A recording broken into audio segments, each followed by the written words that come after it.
me. That's what's going to give you the strength.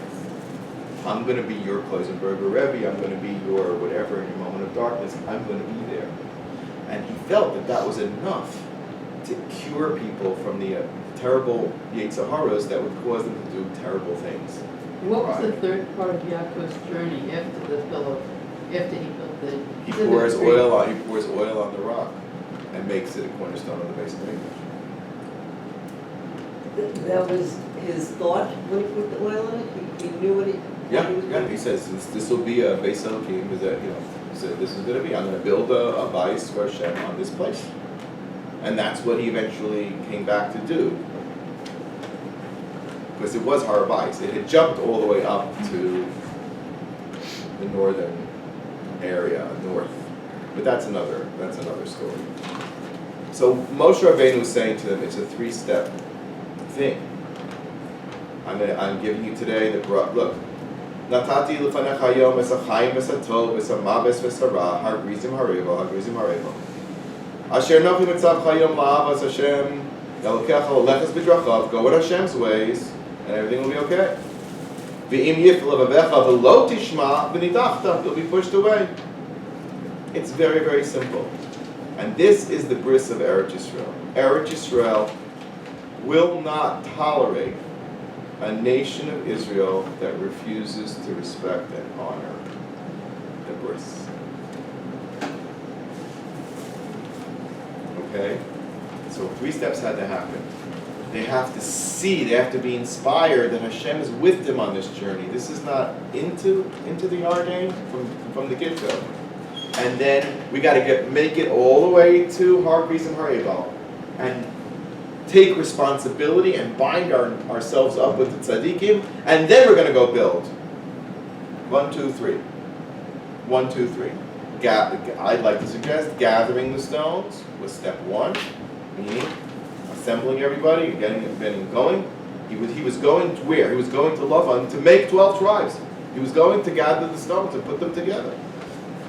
Then 1, connect Arvus, and then 3, build a base HaMikdash. Which is why the Melech, whose job is to build the base HaMikdash, first has to do what? He has to root out Amalek. He's got to root out Amalek. Who cares? Let Amalek do what they really want. I'm building a base HaMikdash. I'm busy. No. If you don't go through the Har Gris and Har Eval part, and if you don't uproot the Amalek in the hearts of different people, then no, it's not. You will not have the ability to build the base Hashem. Okay? So that is the story. Right? They said, we can't. Moshe Rabbeinu. We can't.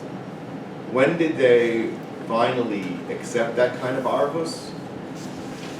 So some of the portions suggest here, Purim. When the Jews fully became Arevim Zelazeh was only Purim, when they accepted the bliss of the Torah Shabbal Peh. What's that? And they were almost destroyed. Right. And what was it about? What was Nigla, meaning the Torah Shebechsav, then of course they had accepted, they had lived it for hundreds of years. But the Nistar, the Torah that's hidden within the written Torah, i.e. the oral Torah and the tradition and the Masorah and everything else, that wasn't so clear. Which is why the whole story of Purim happens how? In secret. Everything is a secret. Because it was about accepting the Seiser, what was hidden. Everything was completely hidden. Even the Ksav of Haman wasn't clear. It had like another letter addressing it to clarify what it really meant. The Jews should be ready for that day. All Jews assemble at the I hate to say it, at the transfer station. All Jews come to the train tracks. For what? Oh, to go to Auschwitz. That's what the inner team knew. But nobody knew. It wasn't the Galui. It was never the Galui. That's how Malach operates. The Seiser. The Seiser. That's why you have to root it out from its hidden So who is Amalek today? Okay, that's a long story. But anybody who wishes to see the Jewish people be physically destroyed, kipshuto, kill Jews, number one, kill and harm Jews physically, and number two, that they should not be successful to live in Eretz Yisrael and not build Yerushalayim and not build the Beis Hamikdash. Whoever stands in the way of that journey. That's what Amalek always does. It comes up when the Jews are on their way to the next level, which is why the Nazis came precisely at the time the Jews had begun their return to Eretz Yisrael, because it was stopping that process. The Nazis didn't start the Jewish state. The Jewish state was well on its way. Bank Leumi was founded in 1902 or 6. It's called the Colonial Bank. Yeah, we are imperialist colonies. We are. So what? Okay. The very first Bank Leumi is right in Yaacov, you know, the first original one, branch of Yerushalayim. It starts in Yaacov. It starts in Tel Aviv because there was nothing. It only comes to Yerushalayim in the 30s, maybe later. So this is what's going on. Moshe pushed them for a deeper sort of arvus. But that arvus says, and this is why the mitzvahs of Purim. What are they all about? You have to drink wine. Wine is mixed wine. La'arev. You know what you do? You mix wine. And it's all about the secrets. And the mask, you know about all this. And you support your friends. I give him shalachmanis, he gives me shalachmanis, I give him money, he gives me money. Why? Because we're all responsible. I got to take care of those aniyim. Why? Do it tomorrow. No, I got to take care of them today. I got to make sure that they're part of the Suda today. All right? When I got everybody together in shul today, the whole world comes out for Megillah reading. They don't come out shul for a whole year. They'll come for Megillah. Why should we have to disintegrate when we have the opportunity to Why does what? the arms disintegrate? Oh, that's Amalek. Opportunity to get to go to Eretz Yisrael. Because that's Amalek. That's Amalek. Amalek will attack the weak ones. The weak ones. Nechashol. Praise on the sinners. If the sinners would instead turn towards the tzaddikim, all would be well. But when they turn away from the tzaddikim and they say things like, you know, I don't have to keep Shabbos, I don't have to keep kosher, I don't have to respect the fact that, you know, this is a Jewish state, God's land, and that there's about 190 other countries that could care less whether you keep Shabbos or kosher. But there is one place where Shabbos does matter, where Shabbos is really, really important. And that's why we have reached a comical moment. It's important everywhere, but This it's is a comedy. critical. What? It's important everywhere, but Because here it's the critical. bris. It's the bris. And we've spoken about this many times. But Shabbos is the process of which you move through to the conclusion, which is man connecting to Hashem, building the Beis Hamikdash. It's like preparing for Shabbos. We're preparing for Shabbos. The whole world's one big Shabbos. We're waiting for that moment of unity with Hashem. And Shabbos, Shabboson is what? Yom Kippur. Yom Kippur is the ultimate moment of Yichud. That's why we go into the Sukkah right after Yom Kippur. Why do we go? Ne'ilah, I always like to say, Ne'ilah is not about locking the gates. Okay, Hashem wanted to hear our prayers. Sorry, you're too late. What do you mean too late? What kind of business is that? No, I'm locking you in with me. I'm closing the Yichud room on the Chassan and the Kaaba. That's what, everybody runs up the elevator and they make sure they have some food inside. Because that's why you have to eat in the Sukkah. Because it's the, what? It's the Yichud room. And that's why you have to be there the first night. I won't go to the details. You have to be there the first night, the night of the wedding. You have to be there. I don't care. I don't care what. You got to be there. This is your chuppah. This is your wedding night. You got to be there. You can't be absent. So it's raining. Azma. And we spend the whole Sheva Brachos, which is Sukkos. The whole Sukkos is Sheva Brachos. It's Sheva Brachos. We're locked in with Hashem in our little sukkah. We have no cares in the world. We're out in the world, and Hashem's in the Yarden, and we were just as we crossed the Yarden, we floated across. We're outside. No walls, no security, no nothing. We gave away all our food to the poor people, and we're fine. That's the sukkah. We haven't a care in the world, because it's the Yom Kippur. And then finally, there's Shmini Atzeres, then mystically that means that the family starts. That what? The next generation is conceived. Shmini Atzeres is what? What's number 8? What's number 8? Number 8 is associated with what? Bris. Bris. The kindlech, the continuity, the blessing. What do you get married for? To have kids, right? Shmini Atzeres is about starting your family. Huh. Sheva Brachas is over. Sheva Brachas is over, and now we're waiting for baby to arrive. That's Shmini Atzeres. Because what is the purpose of Yichud? Anyway,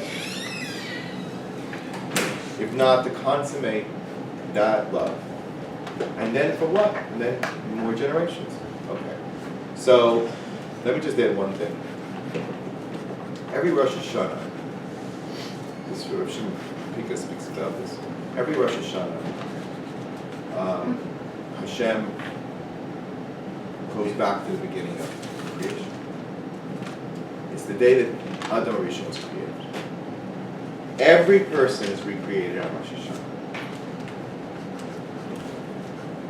The whole political system of Israel, whatever it is, whatever it was till Erev Rosh Hashanah, once you hit Rosh Hashanah, all bets are off. Anything's possible.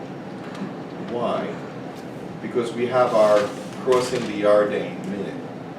The moment in which we remember and we connect, because all the souls, all the root souls, come from the massive, major soul of Adam HaRishon. Except some tzaddikim who jumped ship before the sin. That's what they said. You know that? Oh yeah. The big tzaddikim said, sure, we were part of HaRishon. We got out before they ate the apple, so we're good. The biggest of the tzaddikim. That's why they would have perfection. Adam HaRishon was as tall as the heavens, and he could see from one end of the earth to the other, which means he had no restrictions of time or space.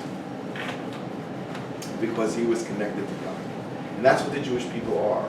So we get a reboot of that infinity. And then what we're supposed to do is take that, some of those, the Makkah B'Seisers of the 11 curses of Moshe's 11 included doing Avodah Zarah in secret, incestuous relationships which take place in secret, putting a stumbling block for the blind that no one will see, taking shochad to corrupt judgment, all the hidden things which on the surface everybody's smiling, looking wonderful, but in reality they're committing the most dastardly deeds. And the only way to avoid that is to have an infusion of a tzaddik. And that's why a tzaddik can bring out the best in Jews, no matter what their behavior is. So you want to know how really there needs to be a union? That's why I said about the Gora and Gurian. The Gora was really a tzaddik. He gave his life numerous times just to go in and save a human body and do chesed shalom emes, to get bodies off the field. He risked his life a zillion times. He ran with his chauffeur, like I told you, straight onto Harabayas between the bullets because he was so connected to Hashem. That person can work with a Ben Gurion. That's what we have to be. If we are therefore that inspired and that connected to tzaddikim ourselves, to the Moshe Rabbeinus, then we will be able to hold the Har Gerizim and Har Abel together. Because the reigning world would never look at him as a giant today. Probably. But if you read objectively what he did and asked anybody, would you ever do that? Would you ever risk your life? Does it take these soccer guys? Yeah, we're going to go all over. And, okay, are you going to go through a minefield? Well, ask a Shiloh. And they'll say, no, you can't. But he didn't ask the Shiloh.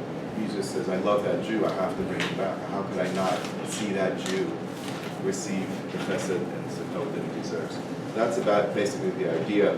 Hopefully, Bez Hashem, Ba'avracha, we'll get past this Rosh Hashanah. Hashem is telling jokes to the world. He says, Jewish people, look at yourselves. You're so divided, but now you can't move. So you have a choice. Connect to me, connect to my Torah, we'll go forward. If not, It's like the Yarden is in front of us, but he's gonna. he's not letting us. He's not gonna let us stop us. We're being forced to, you can't go anywhere. It's impossible. There's no unity. Hashem is saying there's no unity. You're not unifying the land of Israel with the Torah of Israel, the Jewish people together despite their differences. If you don't do that, you're not going anywhere. Who's going to get bigger and bigger and bigger? The Arabs, until they take over the whole state. And they're well on their way. They're voting. Message. That's They're it. not voting, they're voting. Remember not All voting. right? Oh, we have a Shiur, Next week, no. No.